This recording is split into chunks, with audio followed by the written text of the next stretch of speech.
Buenas. En esta ocasión quisiera presentar este trabajo sobre promoción de la inversión o el objetivo de la regulación, así como las competencias del mercado y por último la tasa de actualización, una síntesis de lo que ya he discutido en otro trabajo. Esto es en aras de poder contribuir a la discusión, ¿ya?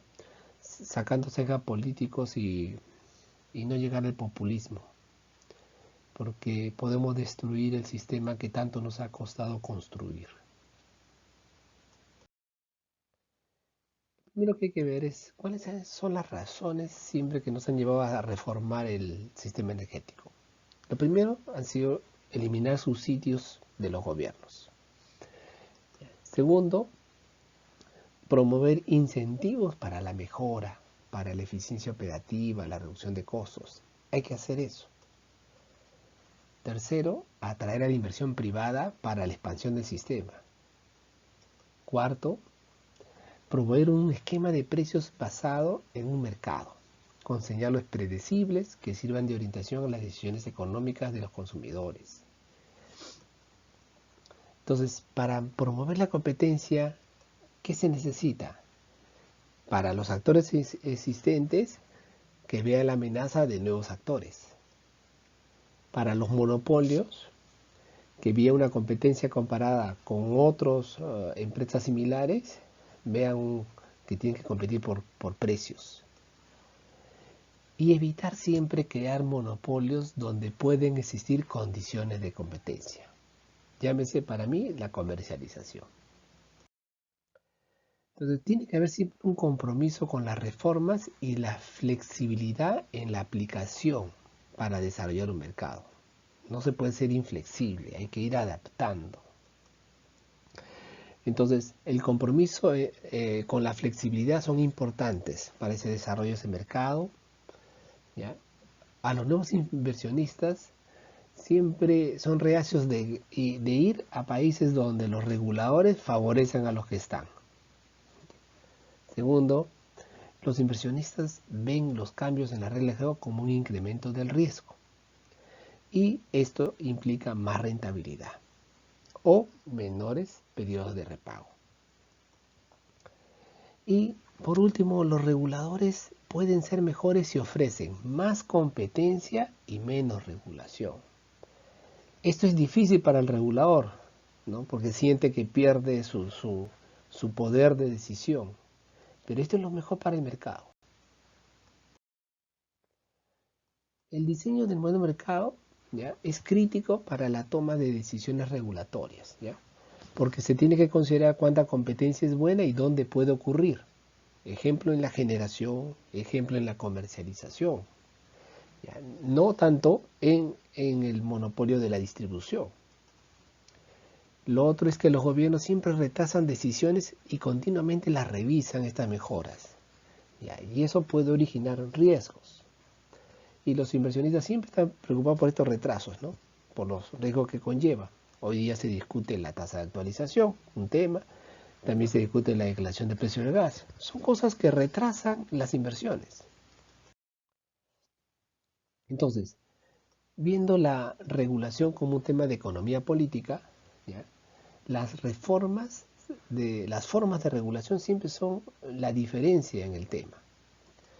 Por ejemplo, hay esquemas de regulación donde está costo del servicio, se usa mucho en la transmisión, ¿ya?, o en el gas también se usa. En otros países es reconocer tus costos, ¿no?, con ciertos criterios. El otro es precios tope, se dice este es el precio del sustituto y con eso compites. Lo otro es comparación, es comparar, por ejemplo, monopolios, el más eficiente jala el precio hacia abajo. Y los esquemas híbridos. Entonces, hay diferentes. Entonces uno no puede comparar un país con otro si no tiene en cuenta estas diferencias de modelo y su aplicación. Entonces todos ellos van a tener un cierto grado de incentivo. Entonces cuando la empresa ve que puede ganar por el lobby mucho más que haciendo eficiencia operativa, ¿ya?, se va a dejar influenciar por el regulador, ¿ya?, en lugar de crear valor para la empresa.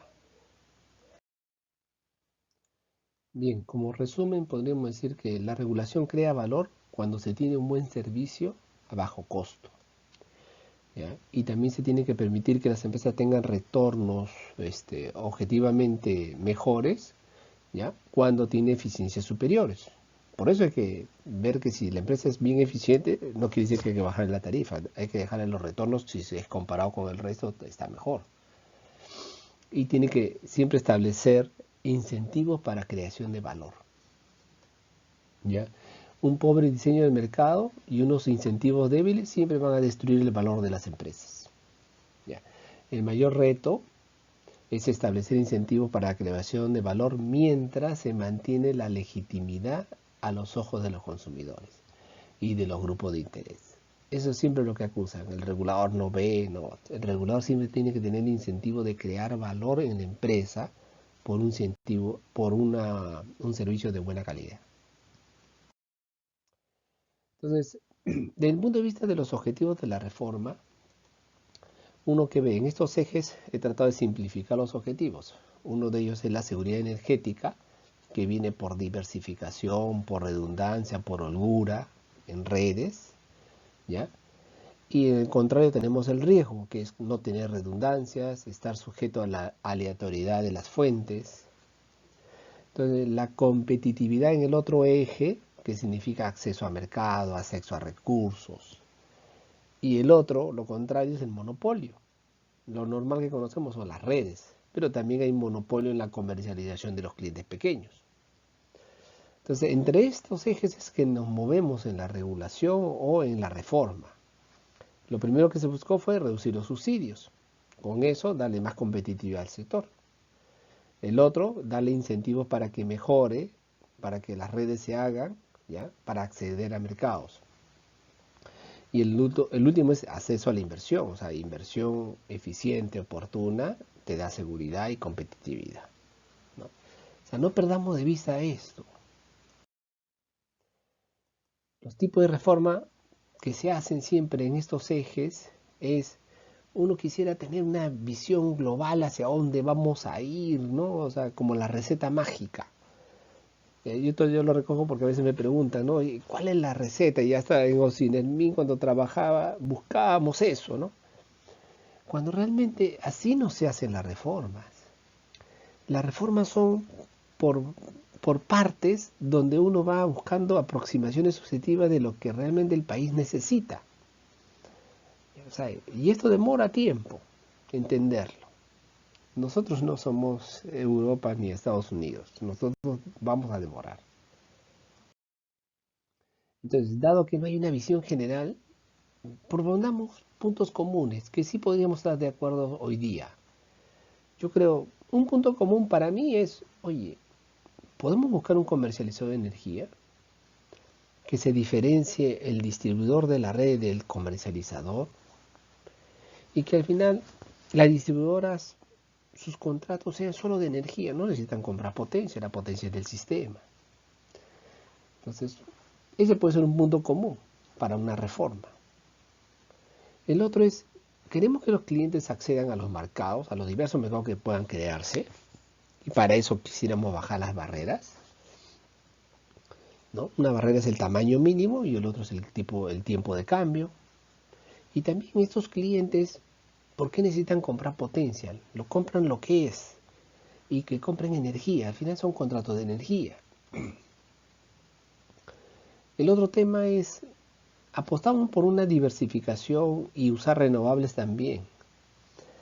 Entonces, digamos, podemos tener muchas diferencias, pero creo que un enfoque principal es donde exista diésel produciendo energía, debemos de buscar una opción renovable. O sea, es lo primero. En áreas que no están desarrolladas, si una opción renovable es bueno, hagámoslo y promocionémoslo. Y las garantías a la inversión. Ya. Mejorar las reglas para el control por comparación, generar verdaderos incentivos a la mejora de la empresa y que la empresa se sienta de que no debe estar en pleno conflicto siempre con el regulador. Eso no es bueno ni para la empresa ni para el regulador. Un tema que viene con esto de la inversión es el tema de la tasa de actualización y acá yo quisiera rescatar de lo que ya he escrito en otros documentos, este tema del riesgo, ¿ya? Y se recogen los informes, pero no se analiza a cabalidad. Yo lo he sintetizado en esta figura. Este es los bonos del Tesoro de Estados Unidos, que miden a qué valor se preste el dinero con bajo riesgo, ¿no? Ustedes ven, ha habido épocas que han estado las tasas muy altas, ¿no? En el año 80. Y hoy día las tasas están buenas. Y lo que no hay que olvidar es esto. En el informe que hizo Cinermin se usó 2,2%, porque era el promedio de los últimos 4 años. Si uno tomara eso en el año 2000, el promedio más o menos es 5. Entonces tendríamos una tasa mucho más alta. El WACC es mucho más alto. Eso es lo que yo he señalado. O sea, yo no estoy de acuerdo en hacer eso.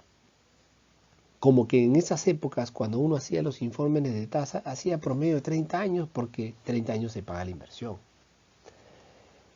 Y el tema de medir el riesgo, ya uno lo hace con este tipo de papeles, ¿no? Con el NBIP. Entonces, uno compara que hoy día la diferencia con Estados Unidos es pequeña. O sea, el riesgo país nuestro es pequeño. Pero eso cambia en el tiempo. Ya, en los años 90 o en el 2000, esa tasa era en promedio 6%.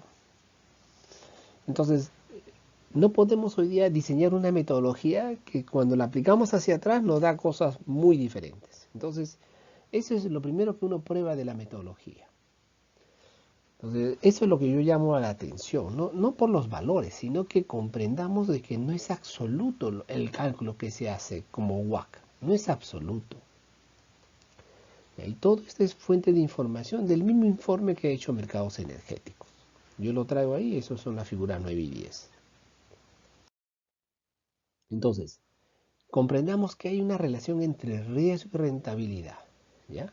Aquí le pongo en 2 ejes. Entonces, si fuéramos en Estados Unidos, usando el modelo de regulación de Estados Unidos, tenemos los bonos del tesoro y tenemos esa pendiente que nos marca el premio que se da en función al riesgo. Entonces, lo que nos dice esta figura es que la zona amarilla, o sea que está encima de la curva azul, es la zona de atracción a la inversión. Pero la zona que está abajo es la zona donde la inversión es atractiva para el riesgo que le ofreces. ¿Ya? Entonces, eso hay que entenderlo. Muchas veces nosotros creemos que es el cálculo en sí, ¿no? Cálculo fino no existe, porque existen demasiados supuestos. Ese es otro tema que yo llamo también de mi explicación. Entonces, para atraer la inversión, los negocios deben retribuir al capital con una rentabilidad superior a la rentabilidad del mercado con un riesgo similar. Superior, no igual. A veces nos pegamos al pie de la letra. Entonces, de nuevo, comparemos ya. Imagínense que esto es Estados Unidos. ¿Qué pasaría si queremos evaluar en Chile? En Chile, ciertamente, por los bonos del Tesoro de Chile, tiene un mayor riesgo.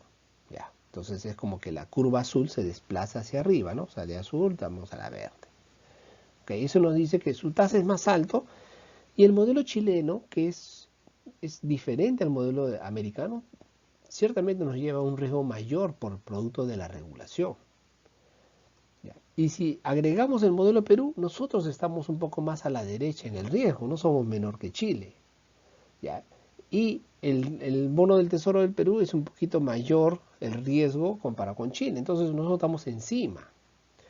Esto es lo que yo explico, normalmente nosotros estamos encima. Entonces si se ven estos puntos azules, que es yendo en el riesgo de Estados Unidos, pasamos a la curva verde, que es en Chile, y pasamos a la roja, que nosotros, ciertamente nosotros al capitalista tenemos que ofrecerle mayores rentabilidades para hacerlo atractivo. Eso es lo que significa estas curvas. ¿Ya? Entonces, ahí tenemos la zona de inversión atractiva, siempre hacia arriba. Para el Perú debe estar encima de la curva roja. Entonces, y el riesgo regulatorio está debajo. ¿Ya? Entonces ahí se ve entre diferentes modelos, esos son riesgos por diferencia de modelo. ¿Ya? Todos los países compiten para atraer inversión, va a depender del riesgo y de la tasa que se ofrece para ser competitivos. Entonces, yo resumo lo que he explicado antes. Si yo pongo tasa de actualización y riesgo del negocio, para hacerlo más sencillo, ¿ya? Y digo que yo estoy en Estados Unidos, yo tengo el WACC. Ok, el WACC es Estados Unidos. ¿Ya? Ya. Pero el WACC en Estados Unidos funciona con un modelo regulatorio que se llama de inversión más rentabilidad, cost plus. Se paga el costo más la rentabilidad, que es muy predecible. ¿Okay? Si yo le cambio el riesgo en el mismo Estados Unidos, por ejemplo, me voy a Estados Unidos y ahí mismo le cambio el modelo regulatorio a las empresas y hago lo que se llama en el Perú empresa modelo, que es BNR más OIM, adaptado, o sea, lo voy revisando cada 4 años, entonces eso es un riesgo mayor, ciertamente. Entonces, ese riesgo mayor se va a expresar en la tasa. Entonces, conforme aumenta el riesgo regulatorio, aumenta esa pendiente. Entonces, al final, ese riesgo regulatorio se va a traducir en la tasa de actualización. Entonces, con este ejemplo yo lo que quiero señalar es que tasa de actualización y WACC no son lo mismo.